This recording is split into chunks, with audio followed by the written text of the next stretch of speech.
In today's video, I'm going to teach you how to connect PayPal to Remitly. We'll walk through adding a payment method in Remitly so you can pay for transfers smoothly. Start by opening your browser and going to Remitly's website, then sign into your account. Once you're in, look to the top right of the page and click your profile name or avatar to open the account menu. From there, select Settings. This takes you to the area where you manage your account preferences. On the Settings page, choose Payment Methods.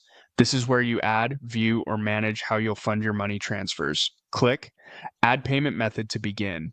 When the payment options appear, select Card.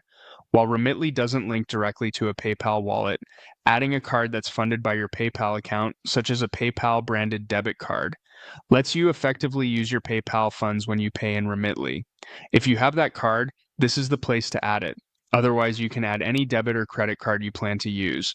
Enter your card number carefully, exactly as it appears on the card.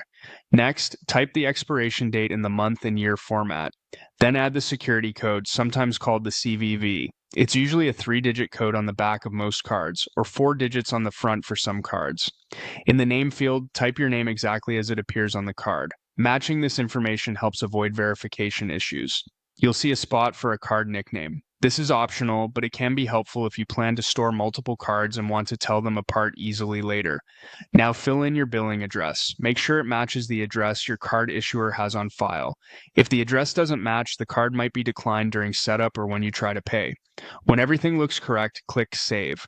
Remitly will validate the details you entered, and you may notice a temporary authorization hold from your card issuer as part of routine verification. It typically clears automatically. After saving, your card will appear in your payment methods list and will be available the next time you send money. If you run into an error, double-check the card number, expiration date, and security code.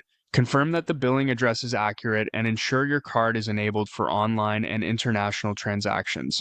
That's it. Your payment method is set up and ready to use with Remitly.